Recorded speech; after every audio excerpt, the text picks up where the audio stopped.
एक उम्मीद सुनहरे ख्वाबों की जो आपने देख रखे हैं अपने बच्चों के लिए, सुनहरे कल की सूरत में। उस सुनहरे कल के लिए हम संवारते हैं आपके बच्चों का मुस्तकबिल। यूनिक ग्रुप ऑफ इंस्टीट्यूशन गुज़िश्ता 33 वर्षों से दिखा रहा है रास्तों को मंजिल, उम्मीद को रोशनी, इल्म से अमल की रवायत, बच्चों के रोशन मुस्तकबिल का ज़ामिन।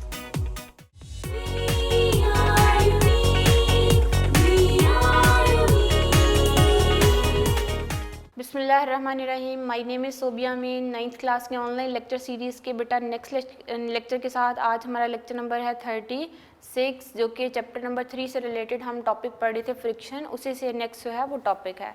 ओके बेटा, तो हमने लास्ट लेक्चर में जो पढ़ा था वो था फ्रिक्शन के बारे में, limiting friction and cold weld के बारे में थोड़ा सा रीन्यू करा दूं ताकि आप लोगों को वो रिवाइज हो जाए। फिर नेक्स्ट आते हैं हम रोलिंग फ्रिक्शन पे। अच्छा बेटा, हमने जब फ्रिक्शन की बात की तो हमने क्या कहा कि जब भी टू सरफेसेज एक दूसरे के ऊपर स्लाइड ओवर होती हैं, दोनों के बीच में रिलेटिव मोशन होती है, जैसे मैं अपनी दोनों पाम्स को एक दूसरे के ऊपर रिलेटिवली मूव करा रही हूँ, स्लाइड ओवर करा रही हूँ, इन दोनों सरफेसेस के बीच में जो फोर्स मौजूद होती है जो कि इसकी मोशन को अपोज करती है, that is called the force of friction. The frictional force is the force of friction that opposes the motion of the moving objects. Force of friction depend upon many factors, and two factors जो हमने पढ़े थे कि in solids usually force of friction depends upon the nature of surfaces in contact and the pressing force between these two surfaces. तो pressing force के ऊपर depend करेगी और साथ नेचर ऑफ सरफेसेस के ऊपर डिपेंड करेगी, कितनी कोई सरफेस की नेचर क्या है, किस मटेरियल का बना हुआ है, क्या वो ग्लास है, ग्लासी शाइनिंग मटेरियल है, या फिर वो वुडन फ्लोर है, या फिर वो कंक्रीट का कोई मटेरियल है, या फिर वो कोई मेटल की सरफेसेस है। तो ये सारी जो है वो नेचर ऑफ मटेरियल के ऊपर डिपेंड करेगी और साथ से डिपेंड करेगी प्रेसिंग फोर्स के ऊपर। और साथ ही हमने कहा कि जो बेसिकली फ्रिक्शन होती है वो रफनेस की वजह से अराइज हो रही होती है। जितनी जो सरफेसेस रफ ज़्यादा होती हैं वहाँ फोर्स ऑफ फ्रिक्शन भी क्या होती है, ज़्यादा होती है। जिसमें हमने एग्जांपल ली थी कि अगर आपके पास एक ग्रासी ग्राउंड है, वहाँ आप एक बॉल को रोल डाउन करते हो तो बॉल थोड़ा सा डिस्टेंस कवर करती है और फाइनली क्या हो जाती है, स्टॉप हो जाती है। रीज़न क्या है कि ग्रासी ग्राउंड में फोर्स ऑफ फ्रिक्शन क्या होगी, ज़्यादा होगी। सेम बॉल अगर आप एक हाईली पॉलिश मार्बल फ्लोर के ऊपर रोल डाउन करते हो तो वो काफ़ी देर तक रोल डाउन होगी और काफ़ी ज़्यादा डिस्टेंस कवर करने के बाद फाइनली क्या हो जाती है, स्टॉप हो जाती है। अब रीज़न क्या थी कि जो मार्बल फ्लोर है वो स्मूथ है, इस वजह से उन दोनों सरफेसेस के बीच में यानी बॉल और उस मार्बल फ्लोर के बीच में फोर्स ऑफ फ्रिक्शन कम होगी as compare to the grassy ground.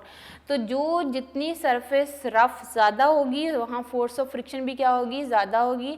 जो जितनी सरफेसेस जो है स्मूथ होंगी, पॉलिश्ड होंगी, स्मूथ सरफेसेस के बीच में जो है फ्रिक्शन कम होती है as compare to the rough surface.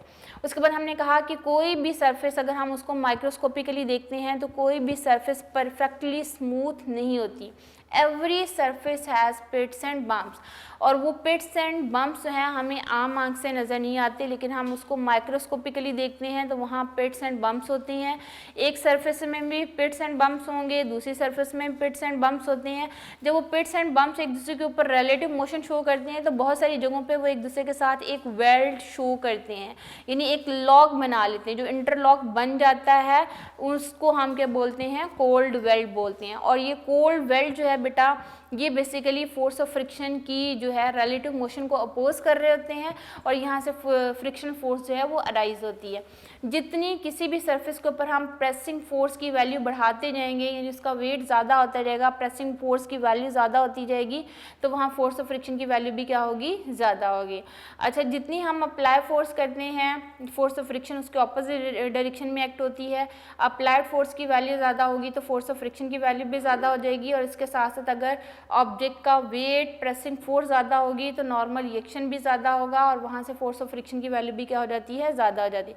इसी वजह से बेटा हमारे पास एक हैवियर ऑब्जेक्ट है और एक लाइटर ऑब्जेक्ट है, उसको मूव कराना मुश्किल है। रीज़न क्या है कि उसकी प्रेसिंग फोर्स ज़्यादा होने की वजह से वहाँ जो फोर्स ऑफ फ्रिक्शन होती की वैल्यू होती है वो क्या हो जाती है, ज़्यादा हो जाती है।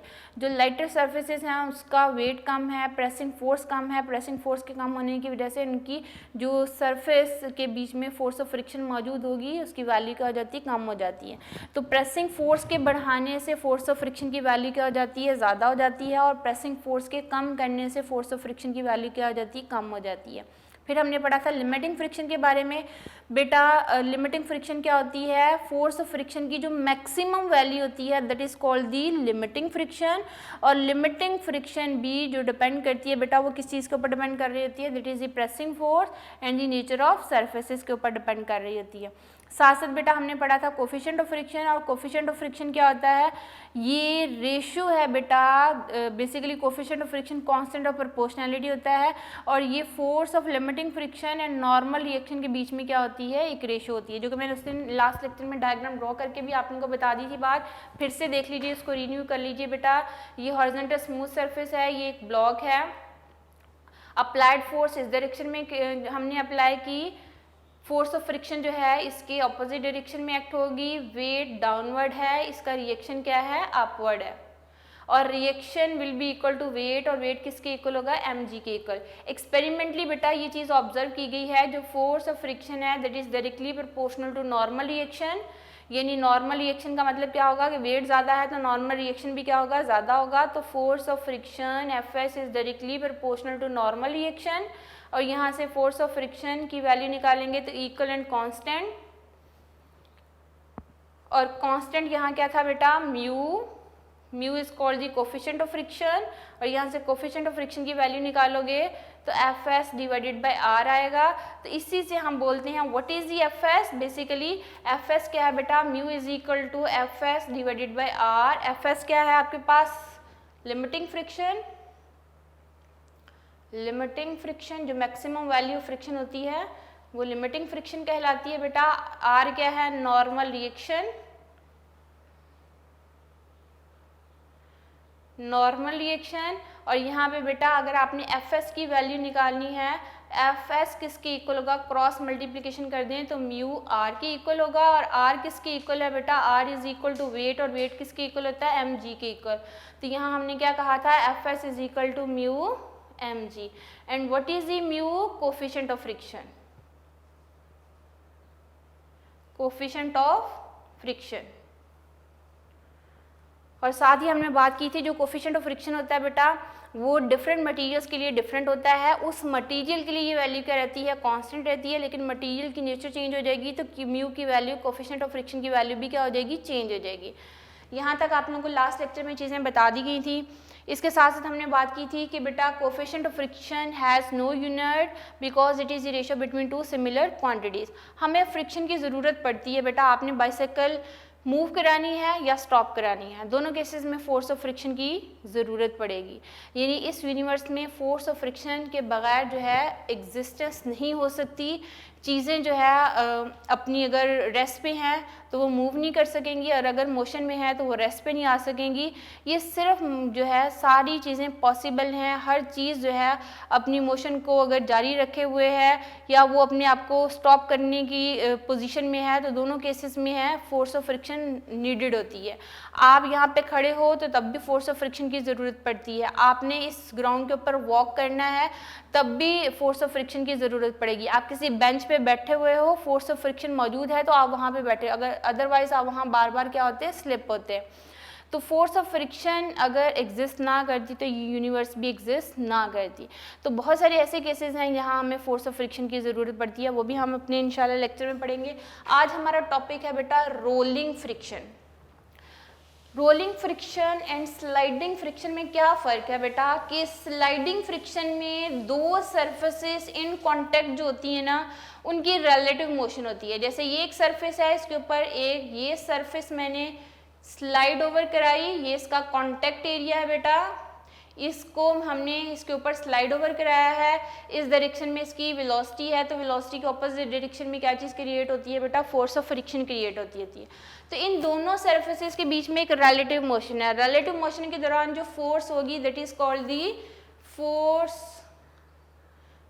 इसको बोला जाएगा स्लाइडिंग फ्रिक्शन। स्लाइडिंग फ्रिक्शन यानी दो सरफेसेस जब एक दूसरे के ऊपर स्लाइड ओवर होती हैं तो उसको क्या बोला जाएगा, स्लाइडिंग फ्रिक्शन कहा जाता है।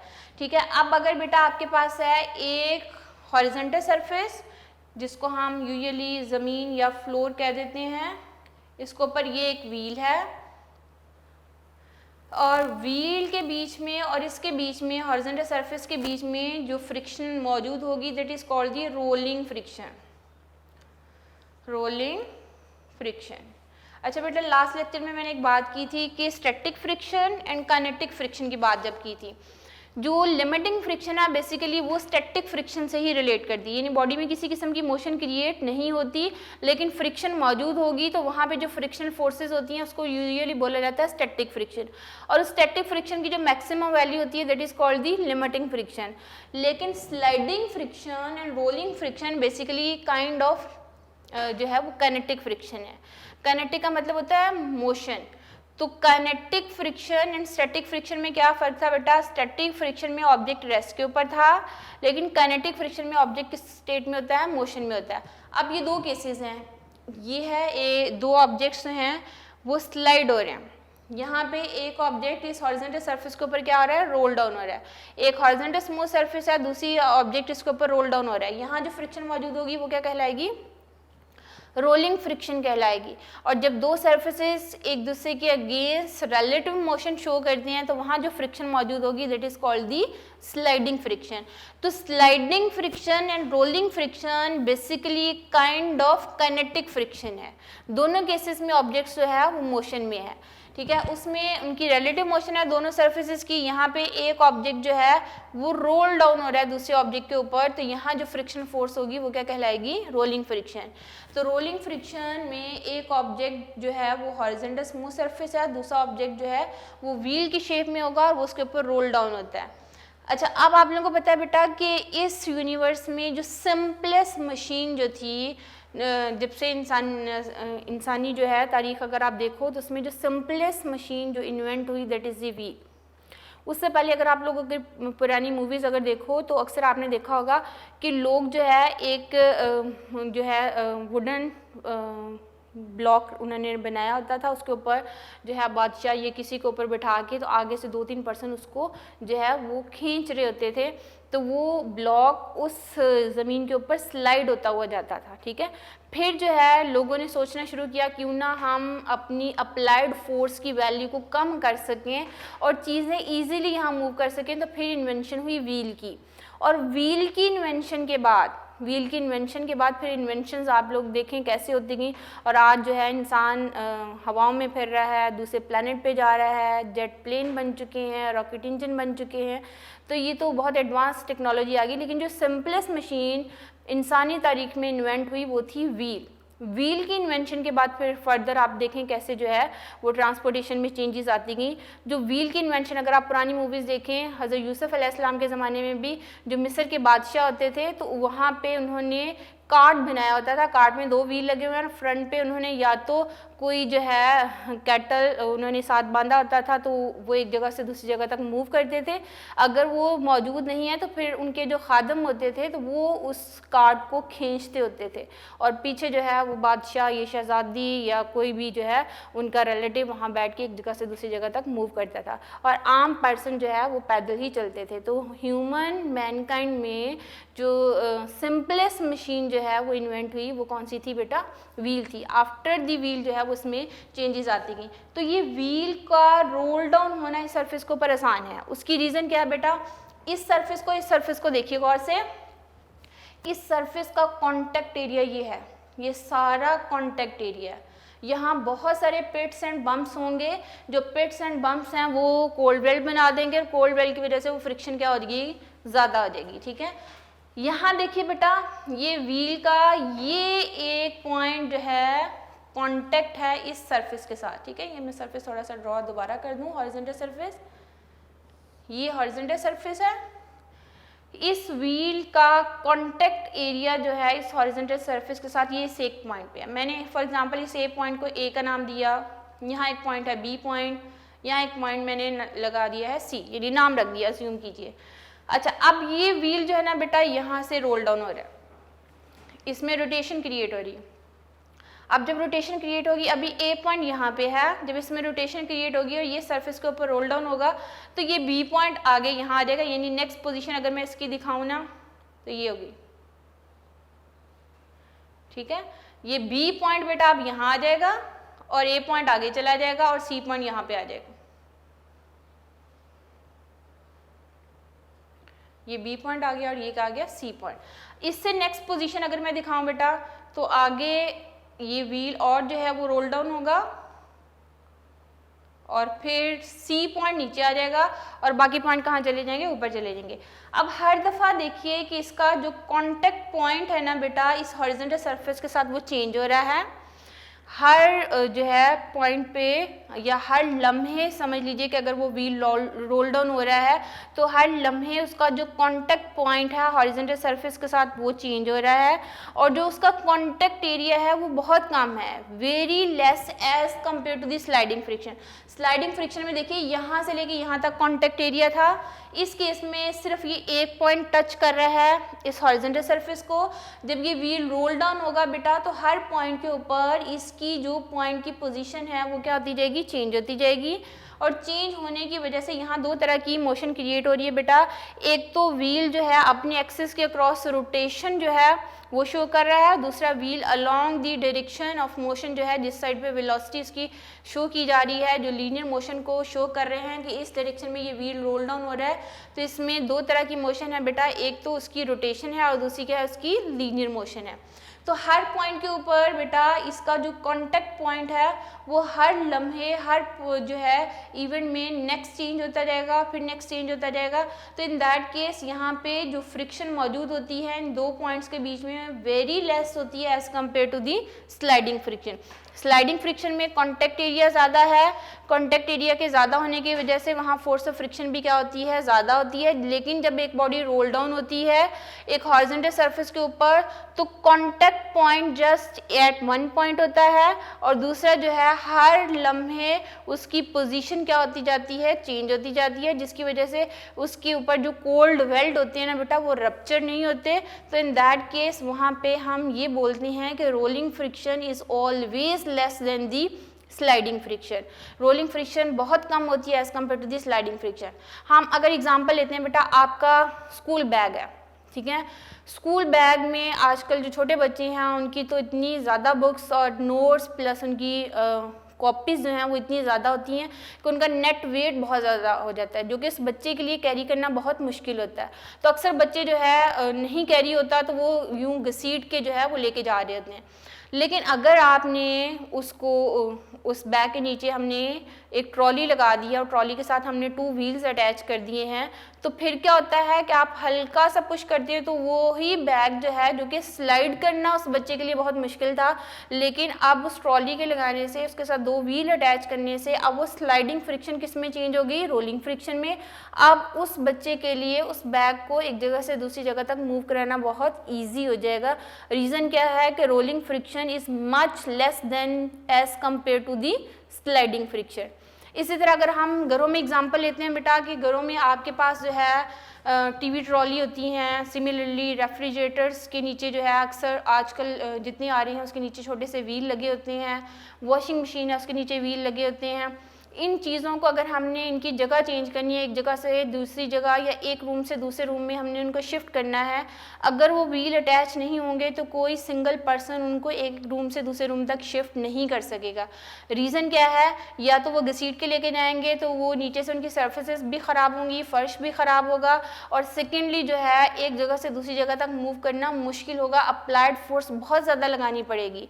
लेकिन अगर उनके नीचे व्हील अटैच हैं, व्हील के लगाने से क्या होगा कि वो स्लाइडिंग फ्रिक्शन किस में चेंज होगी, रोलिंग फ्रिक्शन में, और रोलिंग फ्रिक्शन लेस देन होती है स्लाइडिंग फ्रिक्शन। एक सिंगल पर्सन हल्का सा पुश लगाएगा तो वो व्हील्स के ज़रिए से उस रेफ्रिजरेटर को, उस टीवी ट्रॉली को या उस वॉशिंग मशीन को एक रूम से दूसरे रूम तक जो है वो शिफ्ट कर सकते हैं।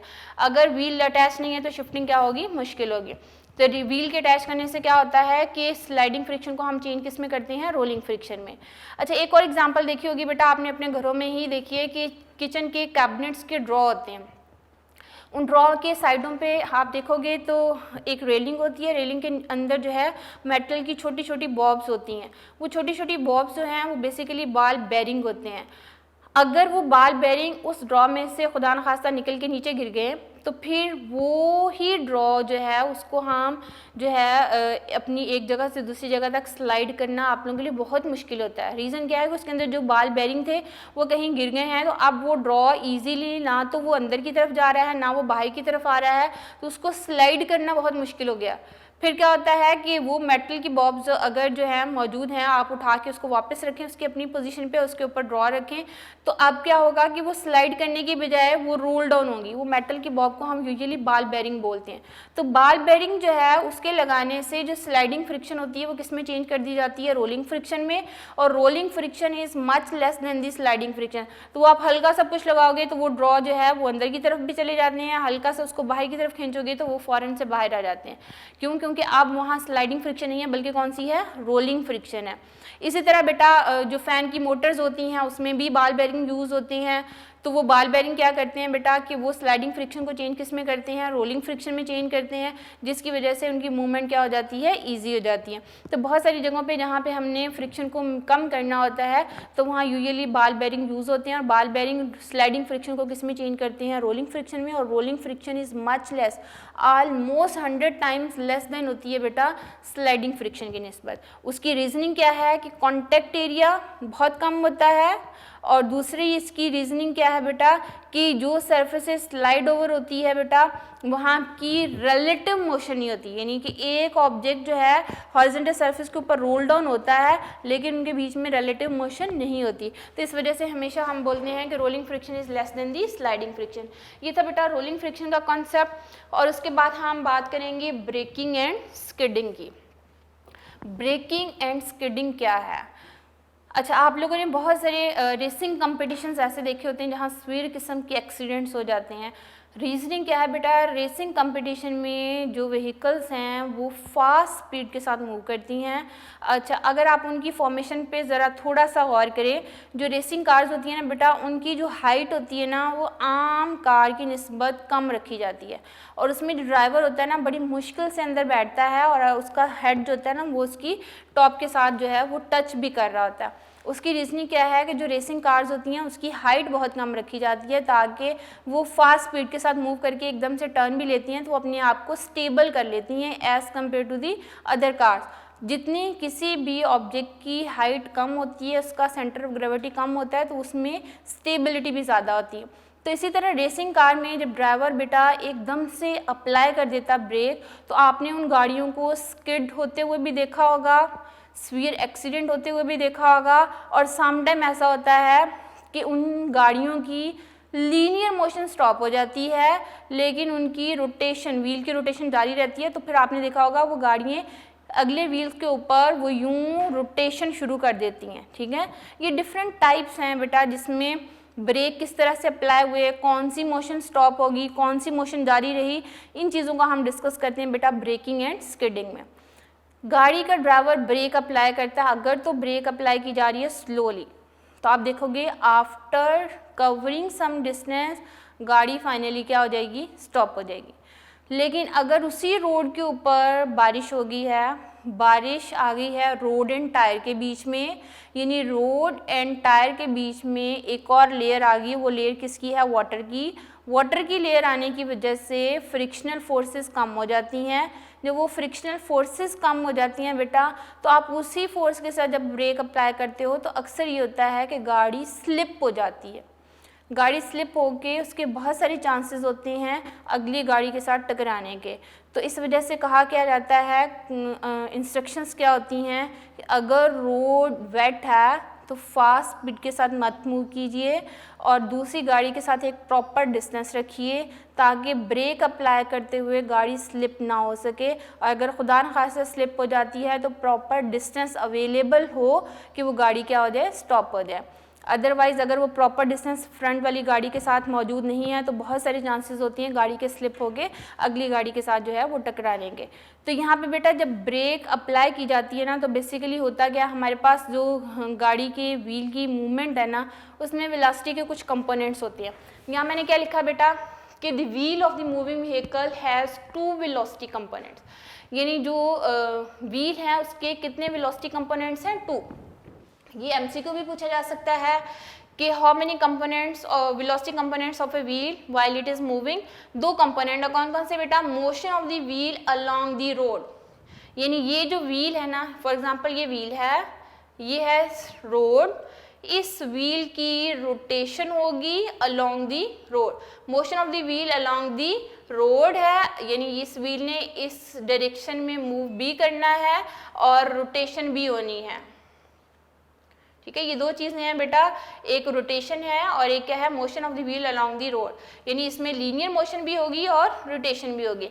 अब ये व्हील अपने एक्सिस के अक्रॉस क्या करता है? रोटेट भी करता है। तो यहाँ हमने क्या लिखा? Motion of the wheel along the road, और दूसरा कंपोनेंट कौन सा बेटा? Rotation of the wheel about its axis. ये दो चीज़ें हैं।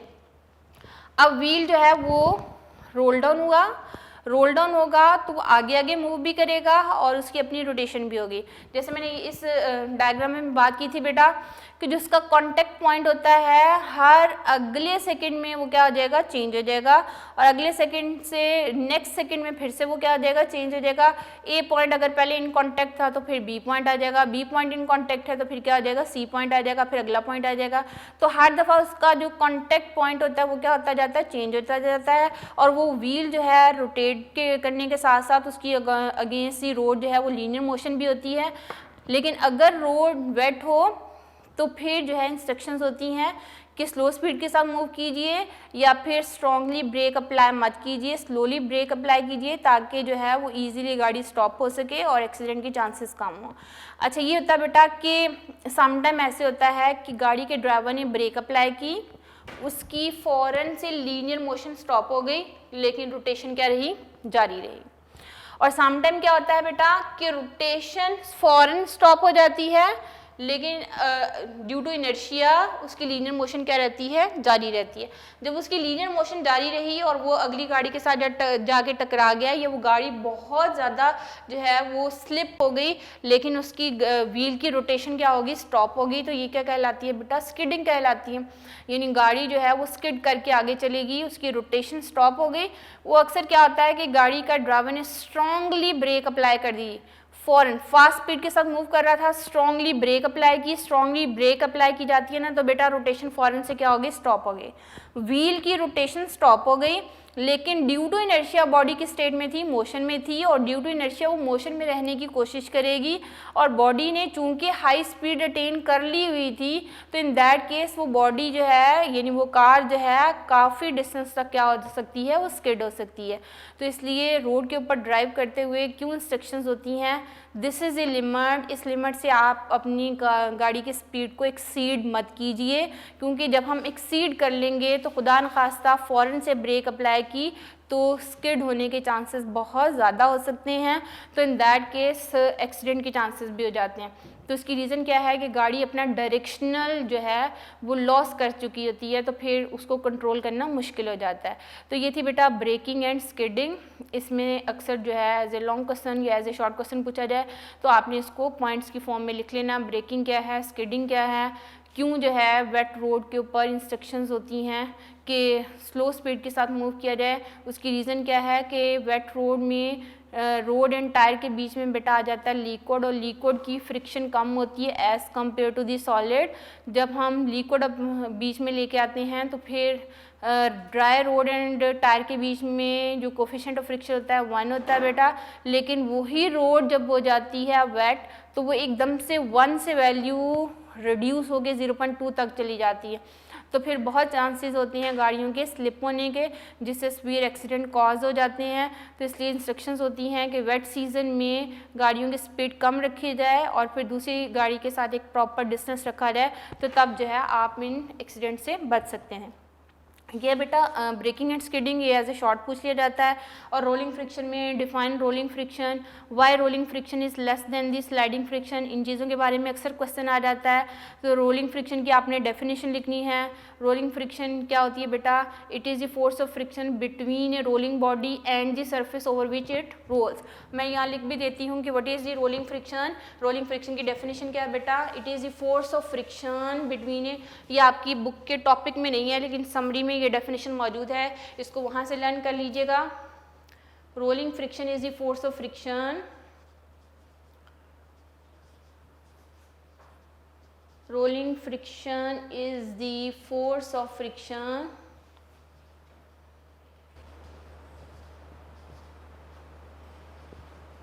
between a rolling body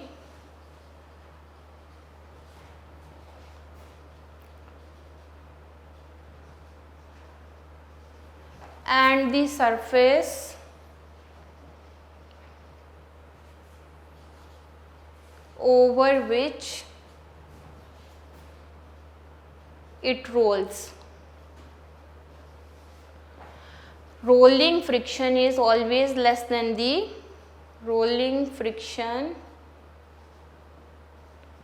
is always less than sliding friction.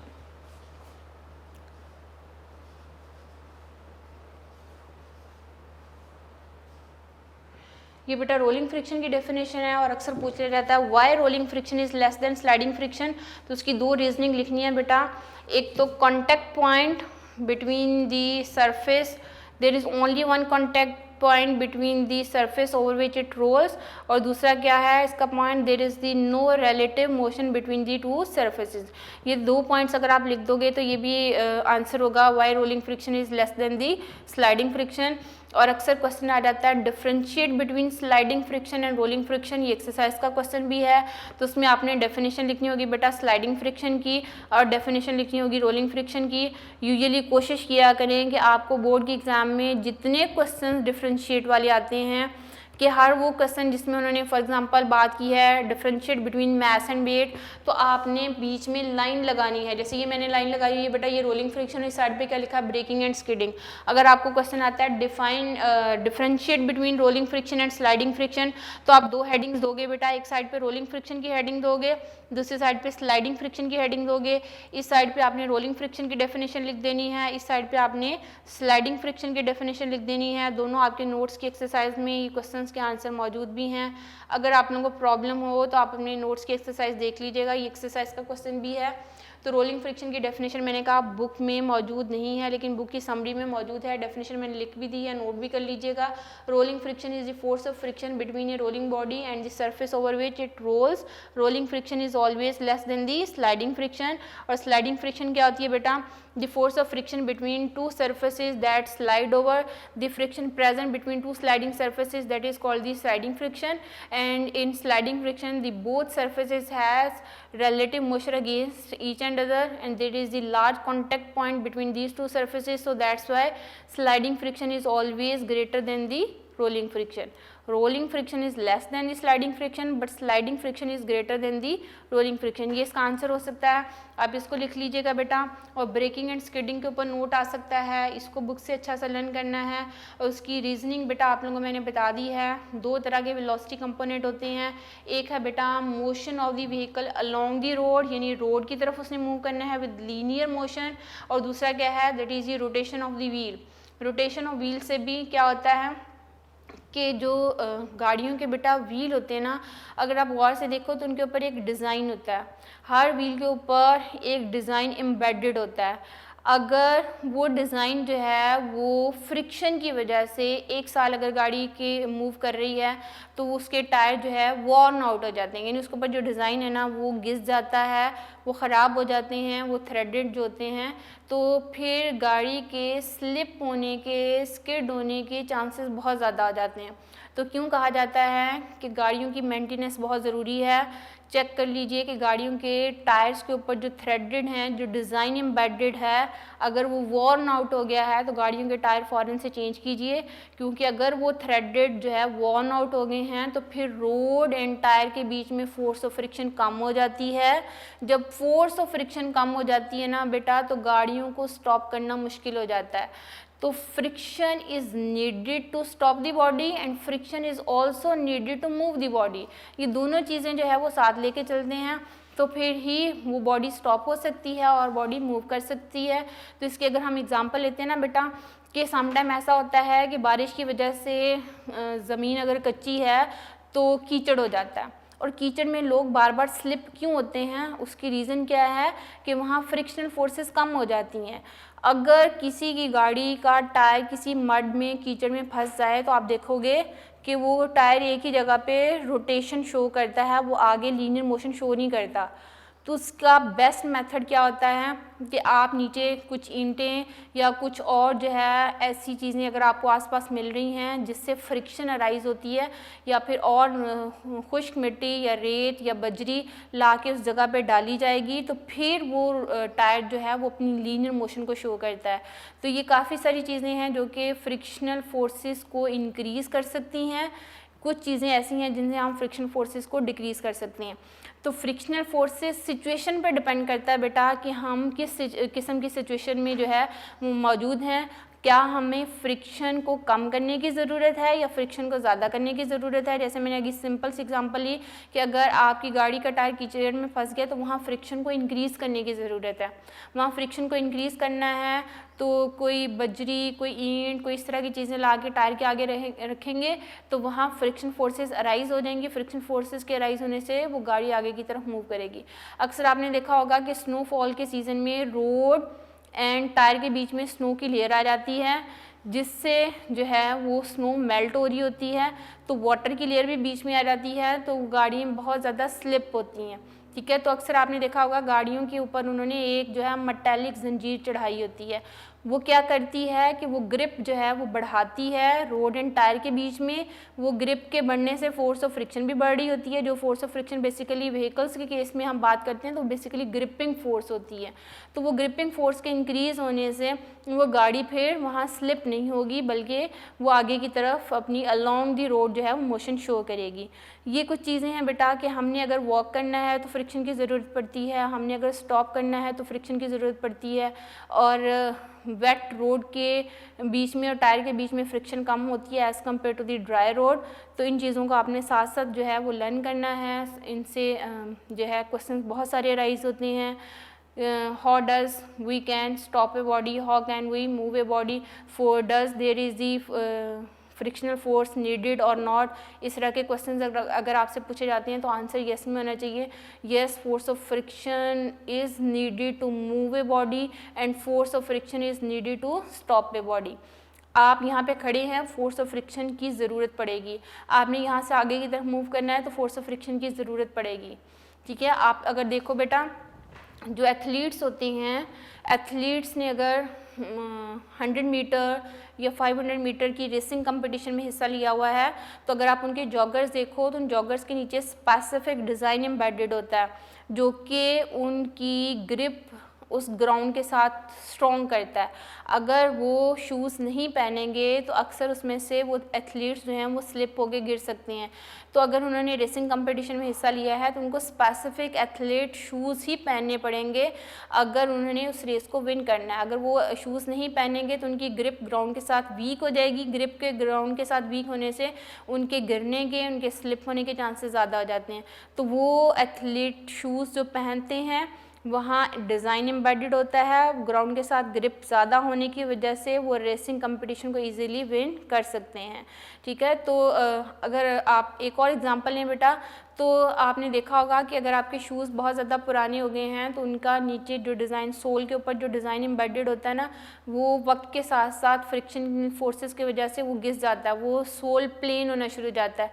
जब वो सोल प्लेन होना शुरू हो जाता है ना तो आप अगर मार्बल फ्लोर के ऊपर चलोगे तो आपका पाँव बार बार स्लिप होता है। उसकी रीज़न क्या हुई कि वो उसके ऊपर जो डिज़ाइन था वो वॉर्न आउट हो गया। अब वो सोल जो है वो प्लेन हो गया, स्मूथ हो गया। स्मूथ होने की वजह से फ्रिक्शन फोर्सेस कम होगी, फ्रिक्शन फोर्सेस कम हो गई हैं जिसकी वजह से वहाँ पे स्लिपिंग जो है वो ज़्यादा हो जाएगी और वहाँ पे चलना मुश्किल हो जाएगा। ठीक है, तो मूव करने के लिए एक प्रॉपर फोर्स ऑफ फ्रिक्शन की ज़रूरत पड़ती है। तो ये थी बेटा इस टॉपिक से रिलेटेड कुछ बातें जो कि मैंने आपके साथ डिस्कस की हैं। इंशाल्लाह आप इस टॉपिक को लर्न कीजिए। रोलिंग फ्रिक्शन है, ब्रेकिंग एंड स्किडिंग का टॉपिक आज मैंने करवाया, इसको बार बार पढ़िए। लर्निंग जो है स्ट्रॉन्ग हो सकती है, लेकिन वो स्ट्रॉन्ग कैसे होती है बेटा कि वन टाइम प्रैक्टिस नहीं, कई दफ़ा प्रैक्टिस करी जाती है। एक स्टूडेंट है वो कहता है कि मैंने वन टाइम इसको रीड आउट कर लिया, मुझे याद हो गया, लेकिन एक स्टूडेंट जो है वो सेम टॉपिक 5 टाइम रीड करता है, रीड करने के बाद उसको लर्न करता है, लर्न करने के बाद उसको लिख के देखता है। क्या दोनों स्टूडेंट बराबर हो सकते हैं? कभी नहीं बराबर हो सकते। Practice makes a man perfect. आपने गुड मार्क्स लेने हैं। फिज़िक्स ऐसा सब्जेक्ट है जो कि 100 मार्क्स आप लोगों को देता है। अगर आपने 100% मार्क्स लेने हैं तो फिर प्रैक्टिस नीड है, और practice makes a man perfect. आप बहुत दफ़ा इसकी प्रैक्टिस कीजिए। हर टॉपिक जो आप लोगों को पढ़ाया जाता है उसको अच्छा से लर्न करके बार बार लिख के देखिए। आप लोगों के जिस दिन टेस्ट होते हैं उसको फिर से लर्न कीजिए। इंशाल्लाह आप 100% मार्क्स अटेन कर सकते हैं। जस्ट कुछ की पॉइंट्स होते हैं जिनको आपने अपने माइंड में रखना होता है। इन चीज़ों को फॉलो अप कीजिए बेटा। इंशाल्लाह अपना बहुत सा ख्याल रखिए। नेक्स्ट लेक्चर के साथ फिर हाज़िर होंगे। तब तक के लिए अल्लाह हाफ़िज़।